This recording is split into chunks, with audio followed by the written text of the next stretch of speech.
We're live. This came out of nowhere. 112 days from now, this came out of nowhere. We'll all be 1-0. Maybe we'd be 1. I don't know about the rest of y'all, but I know the Bears will. So usually on these Wednesdays, these glorious Wednesdays, we talk about serious ass war.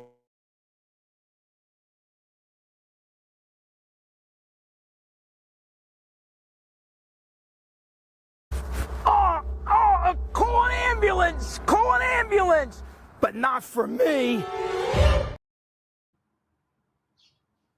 don't know if that's my Chrome or not, but in any case, welcome, fellas. 112 days until the season kicks off. 116 days till we all start 1-0. Maybe. I don't know about the Packers, but we'll get to that in a second. No, they won't. So, we'll beat them. Well, we opened against I did lead you there, didn't I? Yes, you did. Happy National Pack. We'll get there, Dave.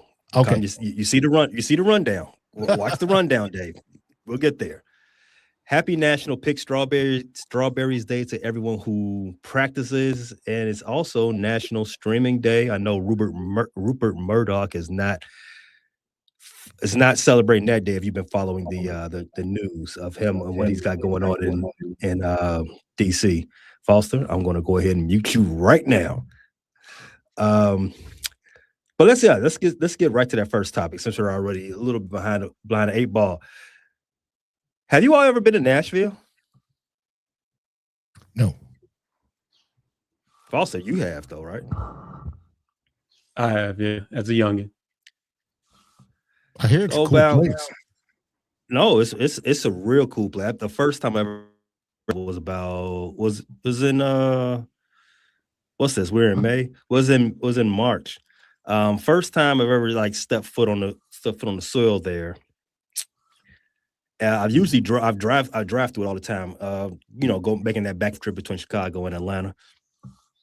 So it is happy for me when I actually had to spend some time at Uncle Near Distillery in March, about an hour outside of town.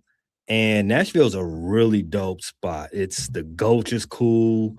Downtown Nashville on Saturday was buzzing.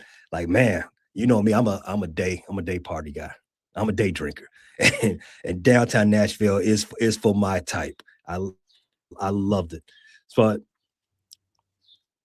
And so with that, the news that Nashville was awarded the 2030, I think that's Super Bowl 54. It was like, okay, I see what they're doing. You can see, I was thinking that they're gonna have it at Nissan Stadium. You can see right off the top. Okay, I'm gonna have to mute you again. Have it at Nissan Stadium right off the 24, right? And I didn't know until now that they were actually building a new stadium, which is typical that you would get your new Super Bowl. You get a new stadium, they grant you a Super Bowl. So, False. Since you've been to Nash, you got any thoughts on the Super Bowl going to Nashville for the first time?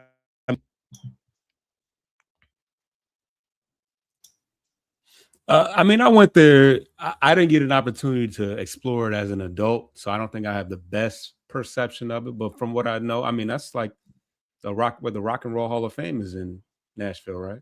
Or no, country. Country music, yeah. Cleveland's got the Rock and Roll Hall of Fame. Cleveland, yeah, right. So yeah, it seems to be a pretty hopping areas, and I assume LeBron likes it. Up to. You said who does? LeBron. LeBron seems to be pretty fond of Nashville. Oh, can't sure why, but if LeBron likes it, I love it then, right? You missed the whole thing with they should move the Grizzlies. But go on, keep going. Yeah, I ain't got much on Tennessee, man. I don't frequent there that often. Dave, Did you notice the other thing from this announcement that there is no date attached to this Super Bowl? Yes, I did. And you know why there's no date?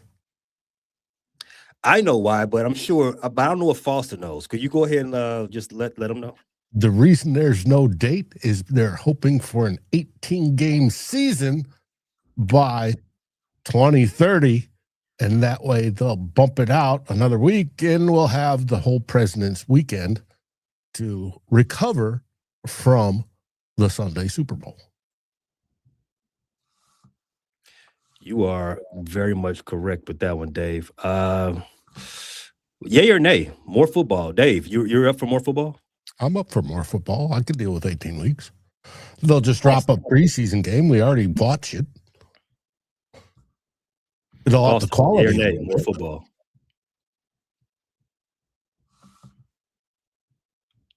Might have lost there.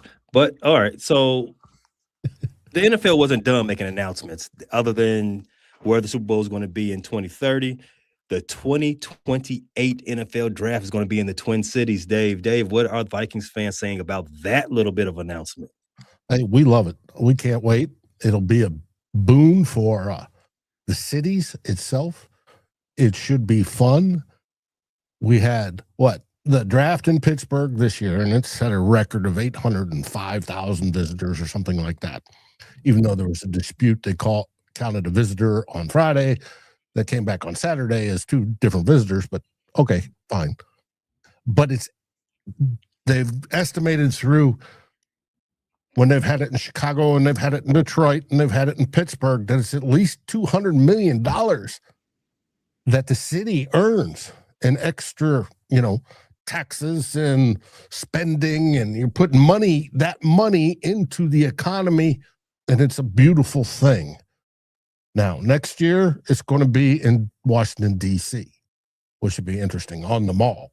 But the year after, it will be in Minnesota. Now, what's fun is at the end of April is how's the weather going to be?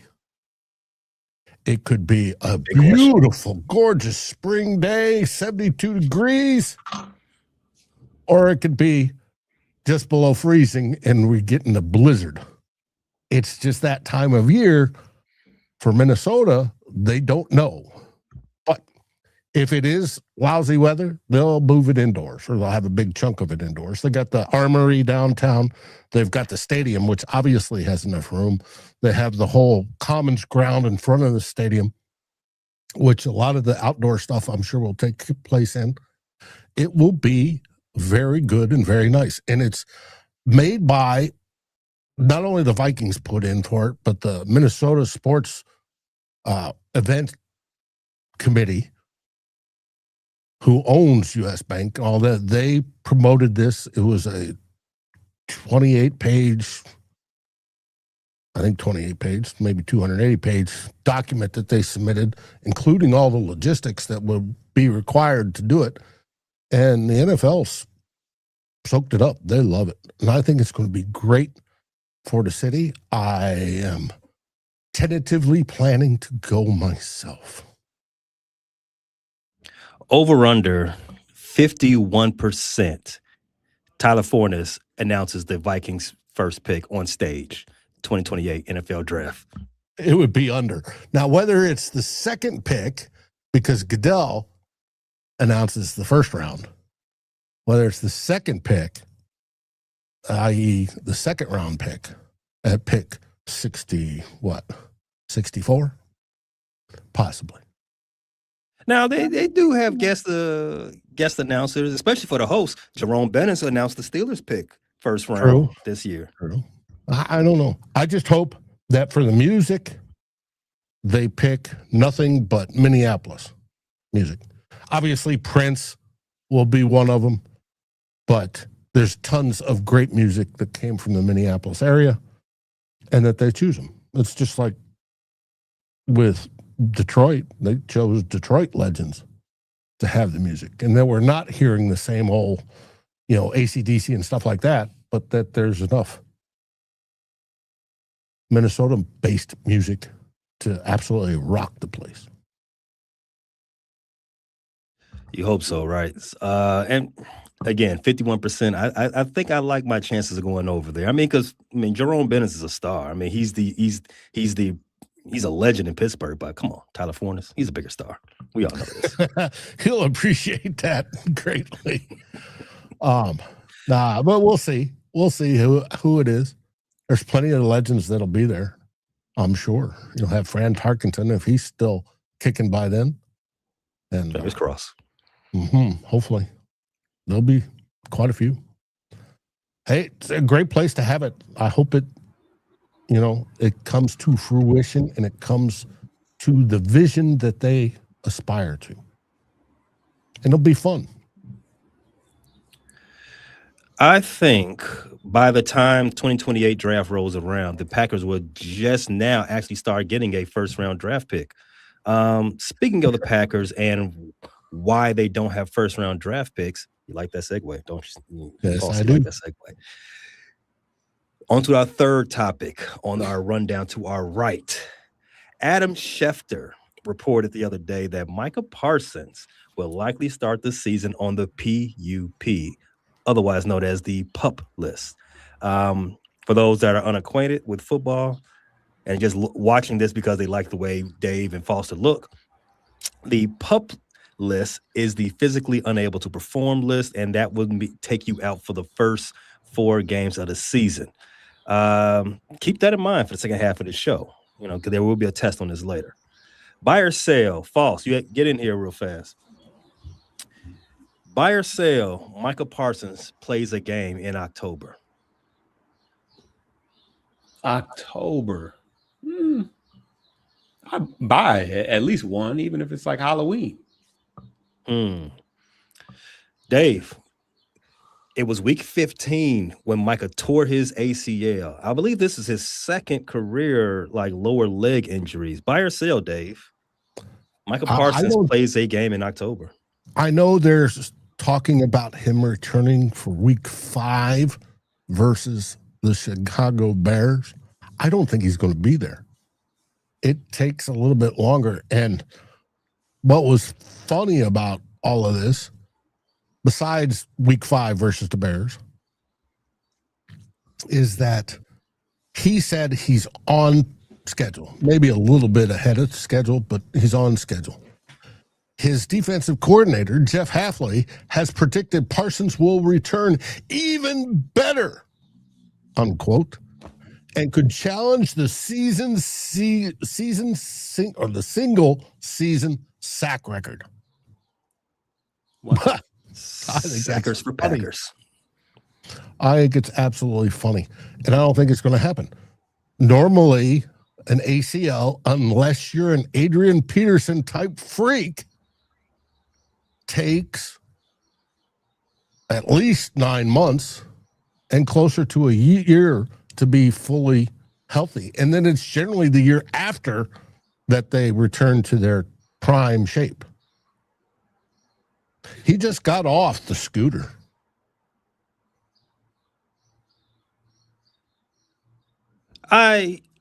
That second part there, Dave, I am 1,000% with it. There's a lot of this that goes on with fandom. A lot of people see the exception to the rule and then they immediately make it the new rule, right? Adrian Peterson comes back from his ACL and everybody thought Derrick Rose should have been back in 6 months after he tore his.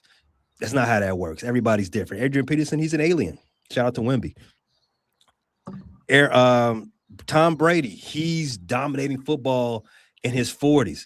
Everybody assumes, hey, Kirk Cousins and Aaron Rodgers, they can do the same thing. I mean, Tom Brady did it. No, exceptions to the rules. An outlier does not change the stated rules. Now, in Kansas City, you got a lot of talk that Patrick Mahomes, he'll be ready for training camp. He'll be ready for week 1. He tore his knee too. I believe he tore it the same week, if I'm not mistaken, right? I want to throw salt on that as well, even though a lot of people would say, hey, playing quarterback is different than rushing the passer. Yes, it is. However, knees are generally the same, right? Football is a lot of randomness. And if you're going to do a lot of planting and a lot of random moving in and out, I would prefer you would like to know that your knee is going to hold up, whether that's from a quarterback perspective while you're going in and out of the pocket, or from a pass rusher perspective, where you got to make sharp darts towards the quarterback. So I'm gonna double down there with you, Dave. I'm gonna throw salt on all of it. And Halfley, you're not a doctor. You don't know what you're talking about. And take to the fact the size of the human. You got Mahomes, who's a quarterback. He's what, 220 pounds, maybe? Maybe. How much does Parsons weigh? About 240, 45. No, he's that heavy. Not that big. So. No, I don't know. I don't know. But he's a bigger boy. We ran with it with our left tackle last year. He came back with a torn knee from the previous season, and he suffered all season. And he was pulled in and out and in and out and in and out. Hey, yo. And it's why? Because he's 305 pounds, 310 pounds, 320 pounds. It takes longer when you're packing more poundage. You're a bigger person. Gravity actually works. Packing more poundage does make you a lot heavier, a lot harder to move. That's true, Dave. That's true. We got a minor clarification coming from the comments. Chris Vikings 30. Dave, Halfley is now the Dolphins head coach. Dave, keep up. Oh, well. Yes, you're right. My Gronk blew that search. But he supposedly said that. So yeah. Gronk don't know ball. I know. Gronk doesn't know. I'll have to send Elon a message saying it's fucked up. Dave, there's something you do know. What? While I have you here, Dave, you're an expert on wide receivers who are menaces to society when they get behind the wheel of a car, right? So you have any thoughts on the Rashee Rice news?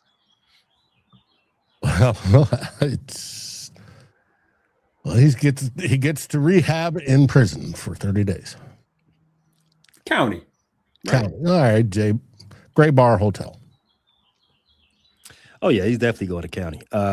That's what the jurisdiction for that one will be for 30 days for a short term stint visit. Don't ask me how I know, but on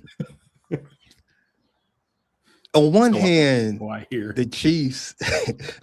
On one hand, the Chiefs are always. It seems like they seem to strive when they have a felon catching passes from Pat Mahomes. But on the same flip side, at some point this has got to catch up with them, right? At some point, this has got to be an issue for them as their output on the field suffers from so many distractions off the field.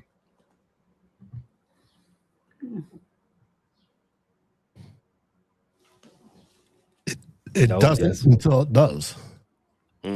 Just how they roll. Yeah. You may be old enough to remember the old Dallas Cowboys. Which old Dallas Cowboys? The ones that the whole snorting the goal line stuff was all talked about. The North Dallas. You're talking about the Dallas Cowboys where one of their Hall of Fame wide receivers stabbed a player. Yeah.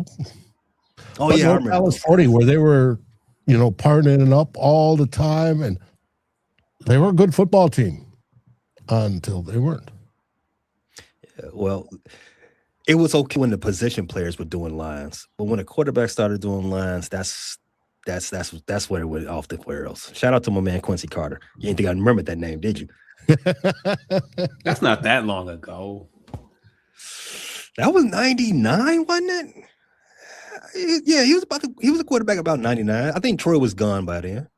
I thought he was hitting us with Roger Staubach or something like that. Oh, whoa. We remember Quincy Carter. Yeah, I mean, some of the kids out there, they're like, who's Quincy? Oh, for sure, yeah. And there's others going, who's Roger Staubach? For sure they're saying no. I think Roger Staubach is still a little bit more famous than Quincy. Well, yeah, it was short-lived with Quincy Carter, but they were fun with Rocket Ismail and all that. Oh, yeah, they were. I like that squad. We'll be right back.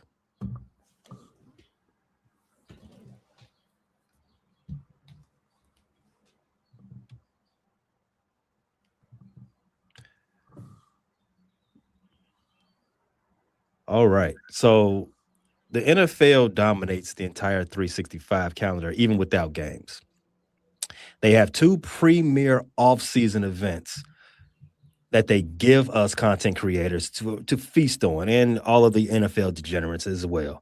They had the draft last month. We love that. The draft took up a whole week and a half of talking and dissecting that down. And then you have the schedule release. Christmas for content creators. Real quick, let's go through the bullet points of each of these schedules for our teams in the division, and let's get a prediction. Let's get that on let's get it on wax now. Let's kick it off so we can bring it back up at the first of the year. Baby. No, just kidding. Let's start with the Packers, since they don't have anybody here to defend them. So let's go ahead. I'm gonna go ahead and put their schedule up real fast. Boom, boom, boom, so everybody can see it. Let me make sure is it showing? Yeah, we see it. Okay, you got it. All right, so it's on my side. Okay, I got it. Yeah, there we go. All right, so first 3 games in September, you got the Vikings, Jets, and Atlanta Falcons. The first 2 games are at home. October, you have 5 weeks. Old NL Central rival Tampa Bay Buccaneers will be they'll be going to see the Tampa Bay Buccaneers. They got the Bears, Dallas Cowboys coming to Lambeau. Then an away and a home between the Lions and the Panthers. You got the Patriots, Vikings before their bye in November. Then on Thanksgiving, that is. Oh no, that's Thanksgiving Eve. The first ever Thanksgiving Eve game against the Rams in LA. No, that's it. Is that at home or LA? I'm sorry. What is yellow? No, I think it's in LA. Okay. Then LA. Okay, then get into December. They have the Saints, Bills, Dolphins, and the rematch with the Bears. And last 2 weeks of the season, you have the Texans and the Lions. Fellas, what anything jump off the screen to you there with their schedule? Any first question. Are they winners and losers in the schedule? Is it a good schedule, or is it an easy schedule, or is it a tough schedule? It's a fair schedule. I don't think it's neither tough nor easy. They have first off, they start off on the road with going to Minnesota, which of course they'll lose. They do have some tough late games, but 4 out of the 5 are at home late. So that's one thing that stepped out to me too. Right. So they're going to use the weather to their advantage. It's that closing stretch. Buffalo, Miami should be a win for them. At Chicago, Christmas at Soldier Field. You're going to have to dial up the snow there, pay. Yeah, we don't need it. And then they're going to host Houston and Detroit. Houston could be, we know their defense rocks. Jordan Love could be eating the ball all day. And by that time, Detroit will have everybody on the defense injured. So, very possible. It's the way Detroit works. Can't even contend with that. Well, I think it's a fair schedule. I don't think it's neither difficult nor easy. The late season, they do get a very good advantage that you pointed out there, Dave. They have a lot of those games at home. Now, being the home team for a good stretch while you're jockeying for playoff positions, that's great. But we're all old enough to remember where Lambeau Field used to be some type of feared place to go to, where it was like no one wins in Lambeau when it's cold. Definitely not in January. In January, yeah. Yeah. Nowadays, that's just scary bedtime stories that they tell the kids now, because that's not a thing anymore, right? Anybody can go out in Lambeau at any time of the year and just go, beat them upside the head. But not to poo-poo it, it is still home games. 14 through 18, you got 4 4 of the last 5 games at the crib. That is a good advantage because I'm going to use that same argument when I talk about another team. Guess who? The other thing that jumped out the screen to me, they have these big slated games, these primetime games. Cowboys, Falcons, Panthers, Bills, Texans. Where are they all at? At home. Those are, again, if you're going to play a marquee game, if you're going to play a game where all eyes on you, you prefer to be at the crib, right? So those are some advantages I saw in their schedule. So the Packers did, to your point, Dave, I think they did make out good from the schedule maker. Shout out to AI.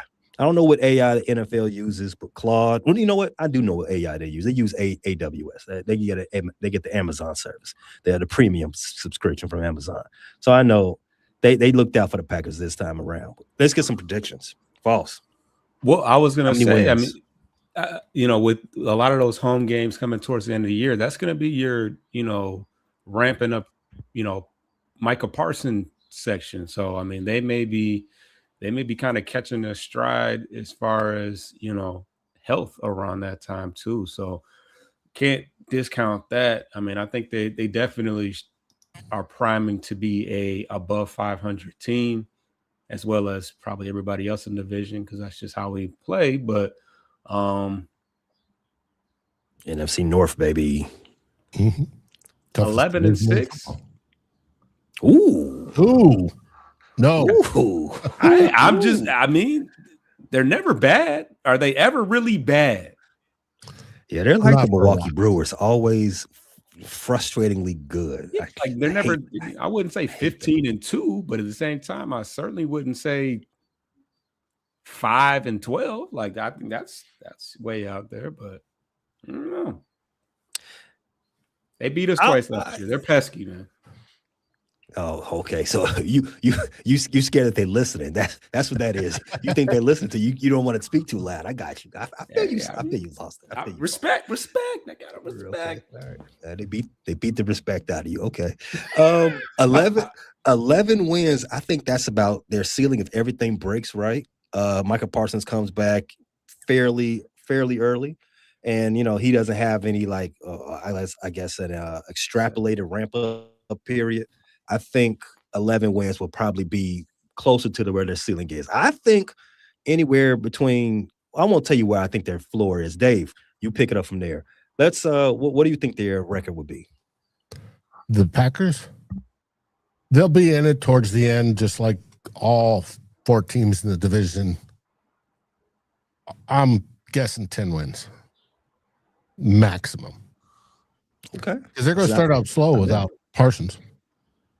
Love, even though people say, oh, he's elite. Well, they haven't been elite when Parsons is not in the game. So I'm just 10 wins max. Fighting for a wild card spot. I did say I think 11 is about their ceiling. 9 to 11. I think that is a fair assumption for what you see from this schedule, and based on what we know about Jordan Love, based on their injury with Micah Parsons, because they haven't won a game without Micah. They are 100 and they were 0-5 in their last 5 games. As soon as he got that picture right there, that picture on the right, as soon as that happened, the losses piled up. Shout out to Caleb Williams. They have not won a game since that picture was taken. That was 170 some odd days ago. They've been losers ever since. But now they have a late bye. It's week 11 for them, which could help them.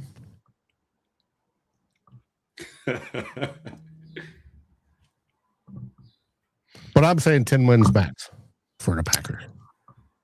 I will make an argument for the 9-win season. Okay, I'll buy that. They have a lot of 50-50 games on the road. We talked about their advantage at the house. On the road, they do play a lot of 50-50 games where they can mess around and lose quite a bit away from Lambeau Field. Again, no Micah Parsons. We haven't seen them win without Micah Parsons. We have no until otherwise is proven, I have no belief that they can win without Micah Parsons. And Well, let's go real quick. Toyota Week Thon. 1, Minnesota. In the afternoon slot, national slot for CBS. They're in our house. The only question we have is who's starting quarterback. And we should beat them. Then you have at the Jets. They should beat the Jets. Then they host Atlanta. They should beat Atlanta, no matter who's quarterback, Tua or Penix. Then you have at Tampa Bay. Tampa Bay could be feisty. And then they host you guys, Chicago Bears. I'm going to pick Chicago on that one. So at best, they win what? Start out 2-5 or 2-3 first 5 games. So they're already below 500. Sounds good to me. And then they play Dallas, who could be good. Then they play at Detroit, who should be good, top 5 offense for the last 5 years or whatever. And then versus Carolina. Carolina made playoffs last year. You at New England, Super Bowl appearance. Then they host us. Then they get their bye. They may only have 2 wins by the time they get to their bye. They're the ones that I think could finish 4th in this division and absolutely fail. And that's without serious injuries. Their only hope is that Micah Parsons comes back and he's a beast. A game record like he normally is. But I don't think that's going to happen because that's not normal. No. Even when Adrian Peterson came back, his first few games were blech. But no one's built like AP though, right? So let's so we've got our predictions. I'm writing them down. Okay. Come January 1st when we do our fourth season of NFC North Roundtable. Who will be king? We will be bringing this back up. False. I didn't see a Bleachers to Speakers a schedule reaction breakdown. So help us out here. Real quick, let's give me the bullet points for what's going on with Detroit, what their season's looking like. Well, first and foremost, what schedule did I pull up? Different one. Well, right out the gate, and I think that was one of the predictions that we had, was seeing Chicago early. So, hopefully we can keep the same momentum that we had going last year, where we beat them twice. But we got some gimmies early. We got the Jets and the Titans, which should be fairly easy W's. Although we know that Tennessee is likely to be better than last year, but we got a couple games in the very end, which should have some playoff implications. So that'll be interesting. That'll be important for us. You pull the schedule back up real quick, because the one I grabbed was not the correct. Yeah, that one I put up was a little off too. So week 1, you got the Saints, you got the Buffalo Bills and New York Jets in September. In October, Carolina Panthers. That is primetime. Arizona Cardinals on week 5. Bye week 6. You got the Packers and Vikings back to back, week 7 and 8. You got Dolphins week 9, and then you go to Munich, Germany, to play the New England Patriots in week 10. Week 11, you see the Tampa Bay Buccaneers. The first game you play the Bears will be Thanksgiving, and the last few weeks of the season, Atlanta, Tennessee Titans, the Minnesota Vikings rematch. You got the Giants on Monday Night Football. You see the Bears in week 17 and end the season with the Packers. Okay, so let's try this again. All right. So yeah, the one thing that I noticed is that we don't see a divisional opponent until after our bye week. If my eyes serve me correctly. You got the Saints, Buffalo, New York, and I think the Saints, Carolina could be tough. Arizona shouldn't be, but Yeah, we don't see anybody until we see the Packers on week 7, which could be or could not be the return of Micah Parsons. So I don't like to throw any guarantees out there, but we should be skating pretty good going into the bye week, and then obviously we close out the second half of the year with a much more divisional heavy schedule, but even between 14 and 18, we still got the Giants and the Titans mixed in there. So, as I said, it's, a favorable schedule because it is the last place schedule, and we should be able to take advantage of that. I think that with the Packers, possibly falling back a little bit, I think the Bears kind of overachieved last year. The Vikings had the same schedule. They did overachieve. No one had them winning the division. I did. Just a kick return, won you the division. That's it. Okay. And then all right. the Vikings come into this year with the same question they had last year about who's going to be the starting quarterback. I think any question that we might have had as far as the interior offensive line, I think we did a good job of clearing that up, and we finally drafted an edge rusher before the 6th round. So I think we're prime. I think we got a lot of things going for us this year, including the weaker schedule. Dave, does anything jump off the page to you when you look at the Lions schedule? Oh, the end is going to be a test for them. When you go at Minnesota, hosting the Giants, at Chicago, at Green Bay, they end on the road. And that's going to be tough places to play. Against the Giants, who knows how good they're going to be? Probably not. But there's 4 games there. They're going to be rough. When you have Tennessee, Atlanta, they should win. And then Chicago in week 12. And like I said, Tampa Bay is feisty. Yeah, for sure. I do a little gambling. I don't know if you all know this about me. Payday. Payday. So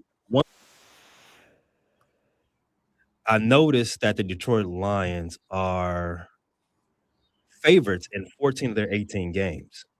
Well, 14 of the 17 games, mind you. That was the first thing that that was just me doing, diving through, finding some edges so I can get in early. All right. But another thing that should be fairly obvious to everybody, the Lions have an easy schedule to start the season, all the way to like week 7. And this is, again, couch this as everybody's going to say anything in the comments and call me crazy, call all of us a bunch of. Well, week 2, Buffalo is not easy. No, not at all. It's May 20th. We don't know who actually is easy. We don't know who actually is tough. The Saints, they did finish the season pretty decent last year. They might be better than what we give them credit for. But as of right now, I'm going to call them an easy game. The Bills, we know the Bills have a penchant for starting the season a little limp. Then there's the Jets. I'm going to claim it now. The Jets are easy. Hi, Aaron Glenn. You're easy. You might be back in Detroit sooner rather than later. Yes. He might try to go see if his house is still on the market in Detroit. You might want to go ahead and repurchase that. Why he's there. And you got the Panthers and the Cardinals. I actually like Carolina. I think Carolina's a good team. I think they are primed to take that next step. But I don't think they're at that level yet where you can just start saying, it might be a tough game. I think they're a decent team, but I do still think they're a little bit under the weight class of where I think all of our teams are at, if that makes sense. Cardinals, no, get them out of here. So with the Lions, I think a lot of what you said about the back half of the season about the Packers also applies to the Lions. The tough part of the schedule is when you want to start jockeying for positions. Actually, when you want to start building up that callus for the playoffs. So I can see the Lions having a bounce back season. Dave, what about you? What's a good record prediction for the Detroit Lions? 10 wins, possibly 11. They've got the easier schedule. That's what happens when you finish in fourth place and have the easiest schedule of all four teams. They improved the defense and they got Goff and a top 5 offense, but they should be competing for the NFC North. We won we won 9 last year, right? Yeah. We all did. Every team was over 500, Foss. 1 win improvement. Oh, you all right. You go 12, 13, 14 wins. Yeah. Go for it. We won 15 2 years ago, right? Yeah, we won 14. Does that mean that we're going to go 14-3 this year? Unlikely. No, you don't have a quarterback, Dave. We didn't 2 years ago when we won 14. Oh, that's not true. Whoa, you did, though. We discovered him. I mean, we made him better. That's what Kevin O'Connell's for, is the whisper. He's a Super Bowl winner now. Time out. Dave, it sounded like you just said you will make whoever fill in the blank quarterback of the Vikings better this year. Is that what you just said? Hopefully. That's a little less demonstrative. Oh, it's just the same with Sam Darnold. We'd hopefully make Sam Darnold better. And it was questionable whether he would start because J.J. McCarthy was looking great in the preseason until we got to the first game. And then the day after, he goes, "Oh, my knee hurts. It's all swollen, coach." And they go check it out, and he tore his ACL. Foster, record prediction. Since you didn't do one on bleachers and speakers, right now, put it on wax. 12-5. 3-win improvement. Okay, not bad. Little modest. A little modest 12. It is. Tough division. Tough division. I'm not gonna. Tough division. I'm a mirror that. I actually like you all at 12-5 as well. Dave. 17-0, like I said. No, I'm just kidding. That's a stick from. Yeah, that's how you play the game, Dave. I like that. That's how you play the game. That's a stick from our game announcer from K-Fan. He would go, "I don't see a loss in this schedule." 17-0. But PA, Paul Allen, to be exact. Now for us, I look at, we start out with hosting Green Bay in the 3:25 Central Time. That's a win. They don't have Parsons. Then we go to Chicago. That's going to be a fun game. I agree. And then over to feisty Tampa Bay. And then we're back with Miami. We should win that one. Then New Orleans. And then we have the bye. We have a week 6 bye, just like Detroit. We should be hopefully 4-1 by then. Then it starts to get rougher. We host Indianapolis. Indianapolis should be a good team. Then we go to Detroit, who, like I said, should be at least a 10-win team. But we beat them twice last year. Then we host Buffalo, and Buffalo is one of our primetime games. Then it's at Green Bay for the second time in week 10. Then at San Francisco down in Mexico City. And that's the rough part. Those 5 games starting at the end of October going through November, where we play Indy, Detroit, Buffalo, Green Bay, and San Francisco. How we come out of those 5 games will determine whether we're contenders or not. If we split after starting 4-1, yeah, we're fine. If we don't, we're in trouble. Then it's Atlanta, easy. Carolina, Then at New England, and I think that's a primetime game also.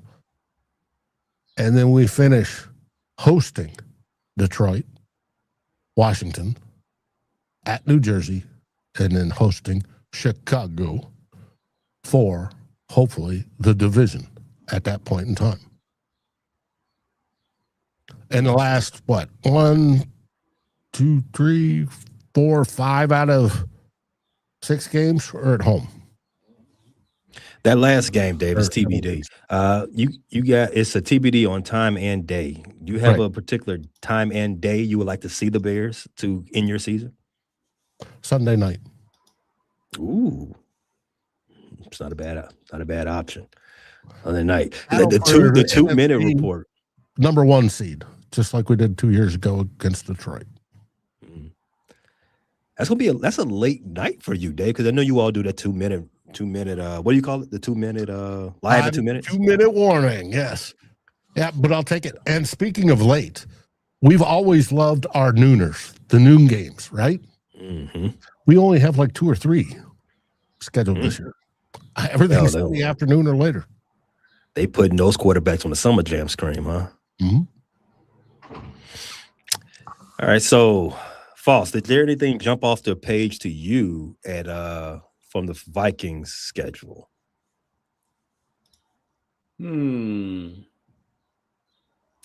Well, contrary to how the Lions have their setup, they're getting some of their divisional games out of the way, starting with Green Bay and Chicago, and then Tampa Bay. They're always tough on us, so not an easy start out the gate. It's pretty balanced. They don't really have a long stretch of cakewalks. No.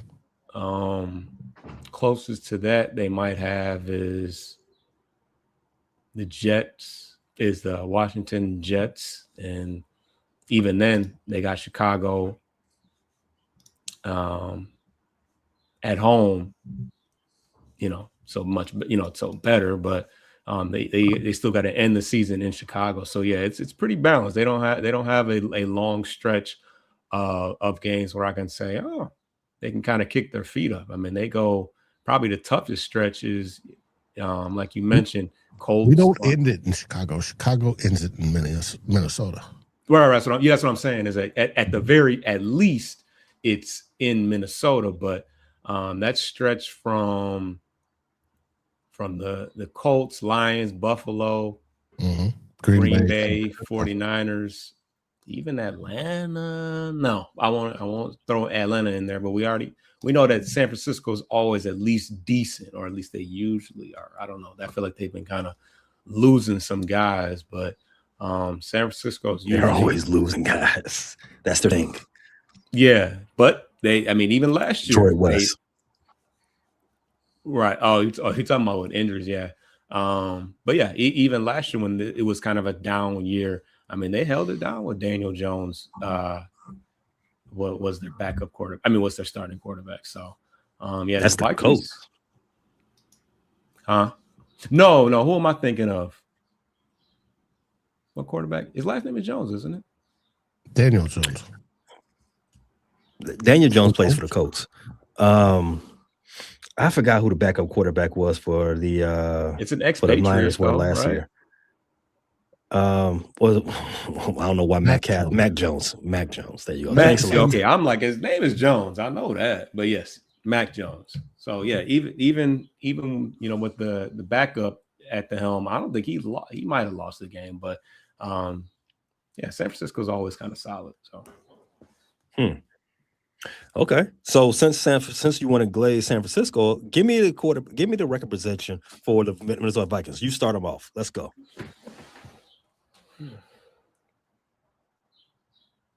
I'm feeling real 9-8-ish 10 at best. Ooh. Thank you.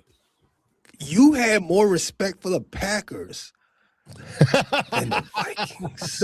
If we're being realistic, I know we joke about it, but the Packers are always decent. At minimum, they're decent. I mean, 8 wins is decent to me. I mean, now you say decent. Okay, eight now there we're talking. When there were 16 wins in a season, but 8 now is below 500. Yeah. Okay, all right. And I saw All right. Tim's comment there. Yeah, QB Having room. no respect for our QB room and running backs. Is Aaron Jones still your starting running back? Aaron Jones is still a starting running back, yes. Old man. Yeah, old man. Dave, you have a counter to that? We with a one will probably start, and you got JJ McCarthy. I'm hoping JJ McCarthy beats the we will one out for the starting job, but we'll see. That's just me, Dave, personally. That might just say more about the wee little one than anything.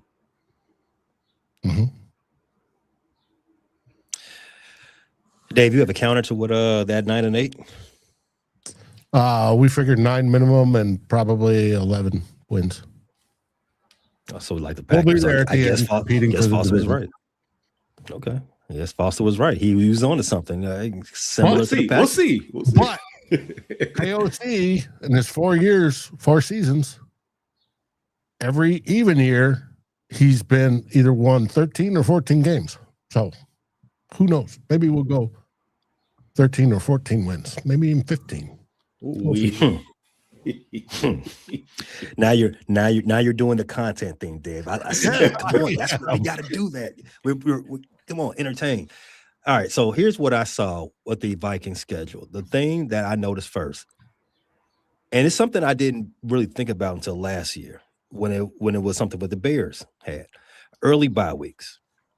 Early bye weeks can really help a team that is in transition. Like the Bears had a new coach. An early bye week can help the new coach settle some things down, fix some things up, and then hit the ground running coming out that bye week. It was the unnamed MVP for the Bears. The Vikings have a week 6 bye. Now, the Vikings don't have a new coach. They do have a lot of confusion in the quarterback room. Right. And if we start out badly, say 1 or 2 wins, you might see a QB change after the bye. No might, you will. The on-ramp is already baked into the schedule for a QB change. If whoever breaks camp as the QB1, your job, you have the job up until that bye week. There will be a I guess a grading period at that point, and who exits the bye week could be somebody new. And I think that is where you have to look at this Vikings schedule at this point. Like everything after week 6 is not even important. You have to really grade it in those type of 2 segments. But that's a talk for another show. I'm going to bring it down a little bit. I have the Vikings at the same 9 wins because of the quarterback. Because we don't know. If you don't have a quarterback, you don't have any type of hope for the season. And if you have 2 quarterbacks, you really don't have none. We're all old enough to know that adage, and that adage continues to be true. And so me saying 9 wins is a lot of respect for what they got going on from Brian Flores, what KLC can cook up, even with whomever the quarterback is. Basically, I'm saying 9 wins is a baseline. You got to prove that you can do more than that. And hey, you're right, Dave. You could be onto something. The Wheat Widow one or JJ McCarthy. They could show out. So 9 wins is their ceiling, their base. That's just me giving them respect. They could, if they do anything, if they fall flat on their face, I still think they're going to be a solid team. That's basically what I'm saying. But 9 wins is where I'm going to get now at this point at May 20th. And that's the case for every team in the division. No. That's the betting case. That's the gambling case. Right. You are correct there, Dave. Well, I'm saying all 4 teams are considered solid. Oh, okay. Okay. Yeah. Okay. Yeah. I agree. Yeah. All of us should be baseline of at least one game over 500, at least. And, if anybody's going to mess it up, it'd probably be the Packers because, F them. Now let's talk about the man of the hour. Yeah, you're right, Dave. The man of the hour, the main event. The Bears.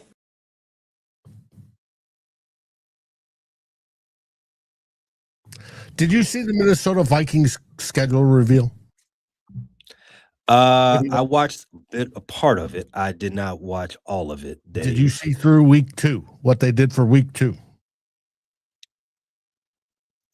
I'm trying to remember. Remember, it was filmed at the Omni restaurant with Will the Thrill Reichert, our best kicker in the NFL, ordering all 17 dishes. And each dish represented a week in the schedule. And week 2, it came out with a frosted bear claw with painted nails. And you're on mute. I said I knew there was going to be a painted nails in there somewhere, but it's par for the course. I'm okay with that. I'm going to ask you the same question. Did you see the Bears schedule release video? They had Roman Dunze doing a Bob Ross rendition of the schedule release, and we pulled out a cheese grater to put in some yellow into that canvas because you know what, we grade cheese around here. But let's talk about the Bears schedule real quick. Bullet point time. So the Bears start off the season 3 of the first 4 games at home. They go on the road to face Carolina week 1, then 3 straight home games: Vikings, Philadelphia Eagles, Jets. Then 2 road games back to back. There's the kick in the middle of October with the Packers, possibly Micah Parker's return game at the Atlanta Falcons, and then we have a 3-week gauntlet, quote unquote gauntlet, because who knows? We have to start them with the Patriots.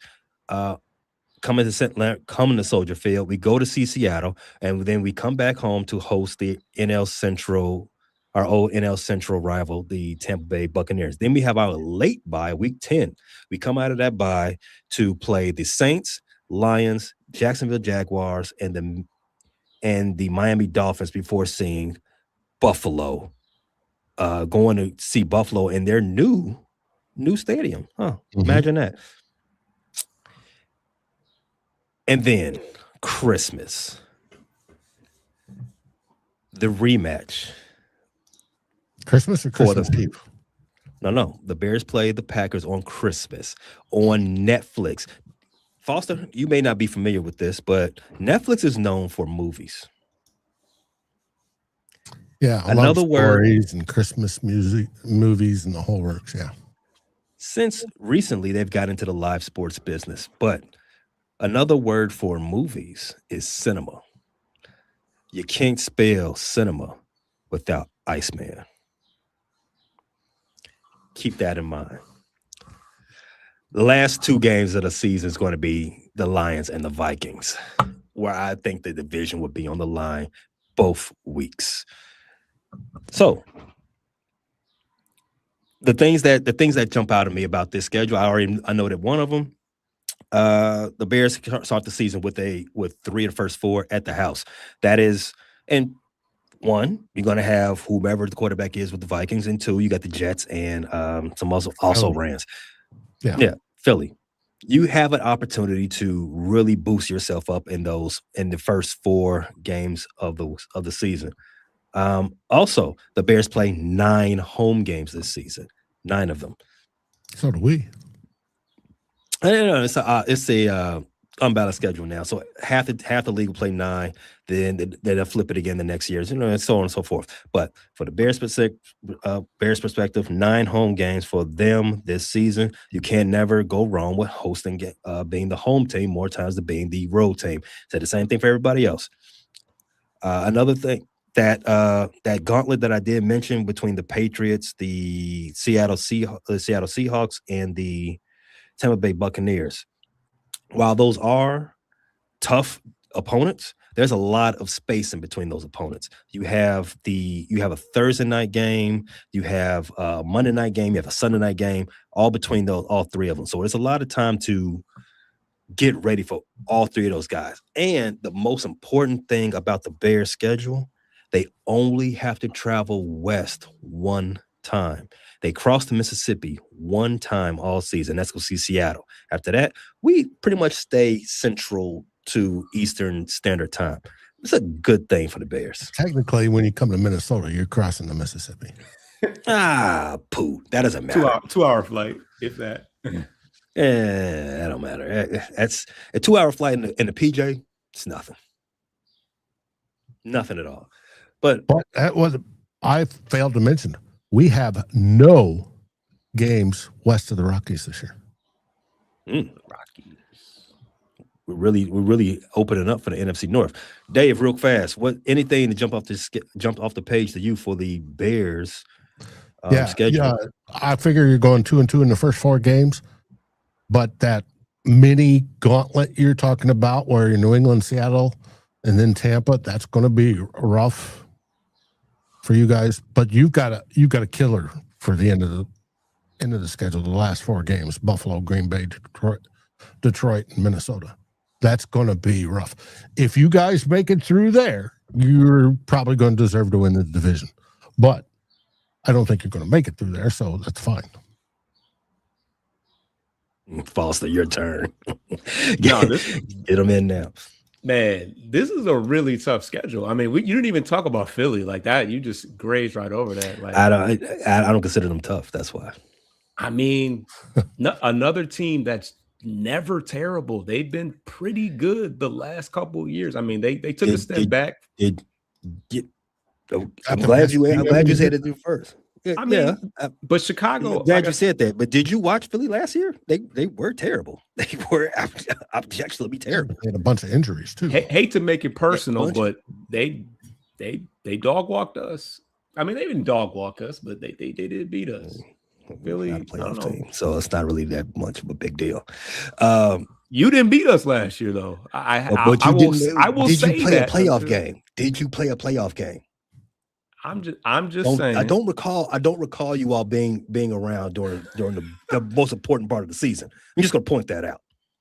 Fair enough, but right, the Lions are until just, y'all beat us. That is still something that you have to contend with. No, it isn't.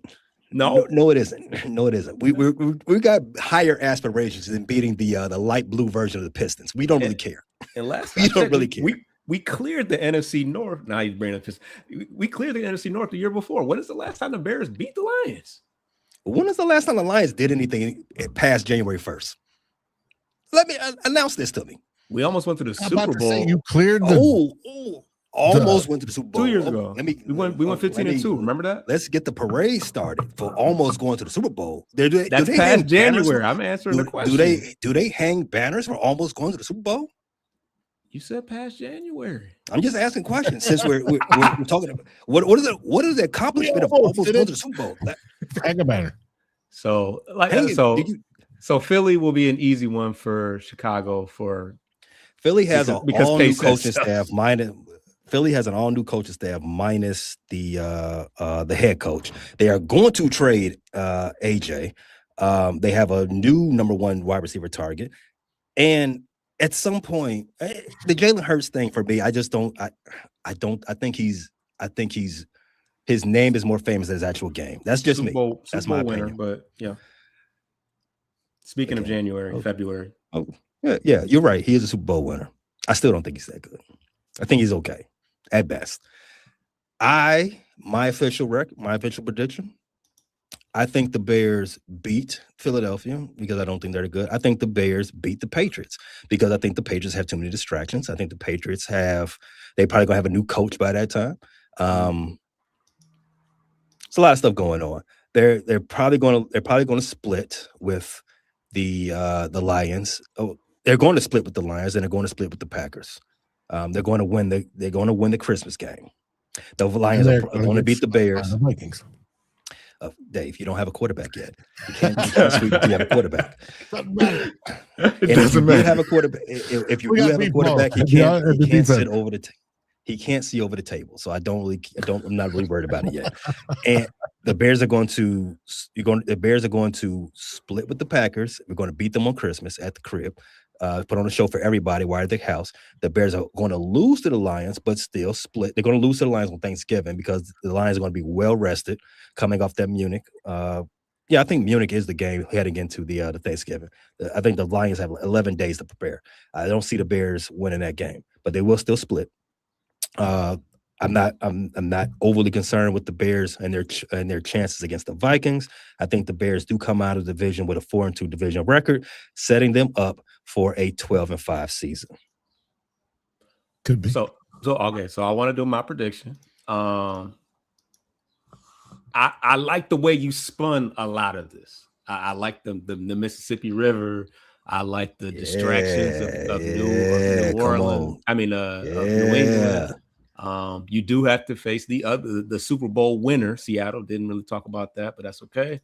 And yeah, like I said, I think you guys overachieved last year, and now you're facing a much tougher schedule. About to come back to earth, right? I think so. I think so for sure. Not when you got a top 5 quarterback. When you go back, your earth falling is very, very, very low. The Bears. Hogwash. I'm gonna say 10. I'm gonna say 10 wins, 10-7. What'd you say? 11? I said 12-5. 12? Ooh, that is rich. But that's optimistic, yes. Dave, what you got us? 12 at best, right? Like, there's no way you're thinking like. Actually, no.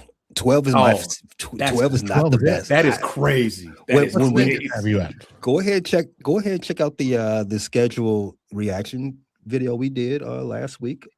I had 13-4. I'm coming back down to 12-5. Dave, what do you think? 9 games base. 9 games for all of us base. Question is, how many can you win? And you play a lot of good teams. I'm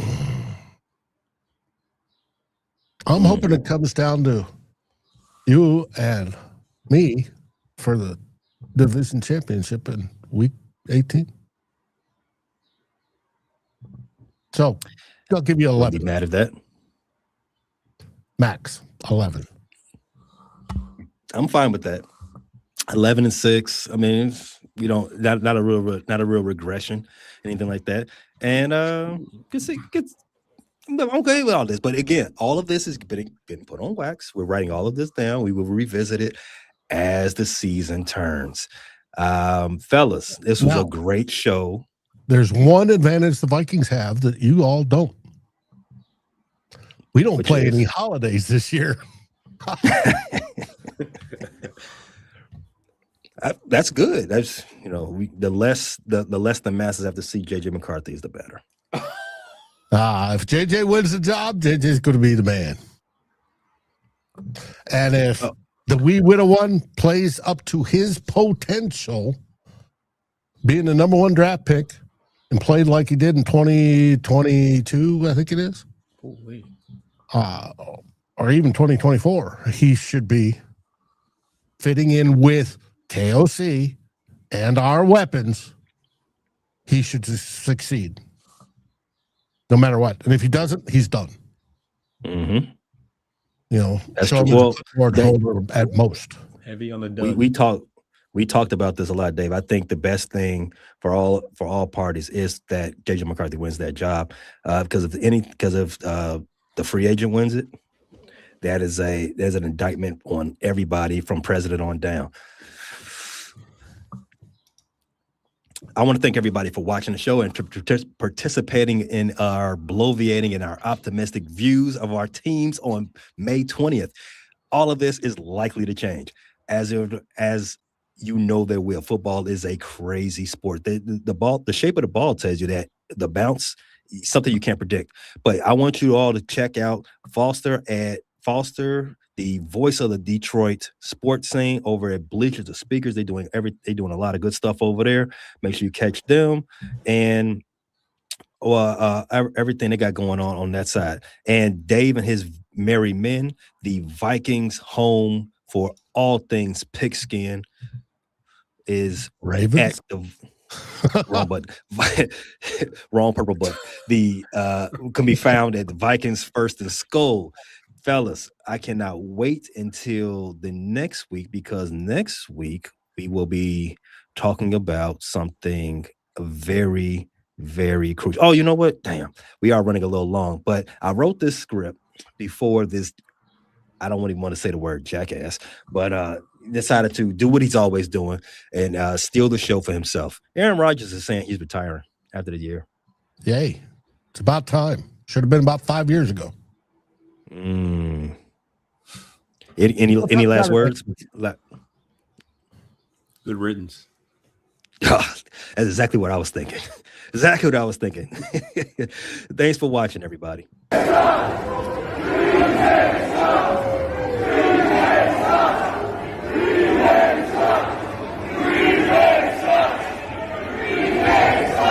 Appreciate you tapping into this latest episode from the Frustrated Chicago Sports Fan channel. Don't matter if you was watching on YouTube or listening on Spotify or Apple. Make sure you like, subscribe, share with everybody on the block, and hit the notification bell so you never miss none of our daily drops. And to all the guys from the Shy, we say 3 things: bear down, fly the W, and sell the team, Jerry.